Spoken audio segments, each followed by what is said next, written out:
ওটের কয় বছর? 5 বছর। জোরে কোন, ওটের কয় বছর? 5 বছর। গরু এবং মহিষ এই দুইটা প্রাণীর বয়স হবে 2 বছর। কমপক্ষে কয় বছর? 2 বছর। ছাগল, ভেড়া, দুম্বা এগুলোর বয়স হবে কমপক্ষে 1 বছর। এখন বাজারে গেলেন, গরুর বয়স যে 2 বছর কেমনে বুঝবেন?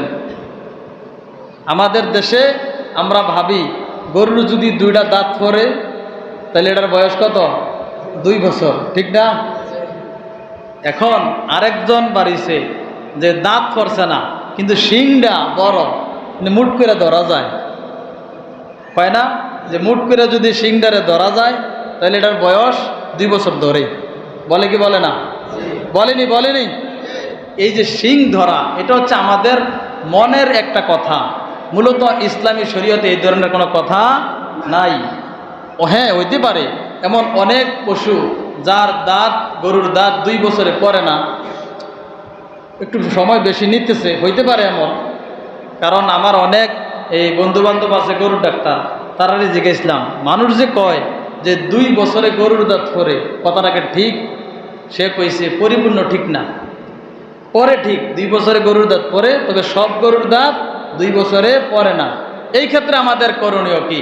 আমি যার কাছ থেকে পশুটা কিনবো সেই মালিক যদি সিউরিটি দেয়, বিশ্বাসের সাথে বলে যে এই গরুর বয়স 2 বছর, এই গরুর বয়স কত?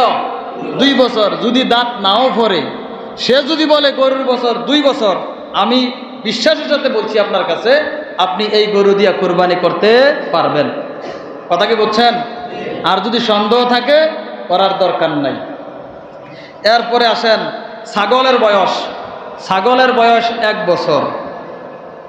কোনো কোনো ক্ষেত্রে রসুল বলছেন যদি এমন কোনো প্রাণী দেখেন, ছাগল দেখেন যেটা তাজা তুজো হয়ে গেছে, 1 বছরে একটা প্রাণী যত বড় হওয়ার কথা, যত কেজি গোস্ত হওয়ার কথা, যদি ছাগলটাকে দেখতে 1 বছরের মতো মনে হয়, অথচ এটার বয়স 6 মাস, কয় মাস?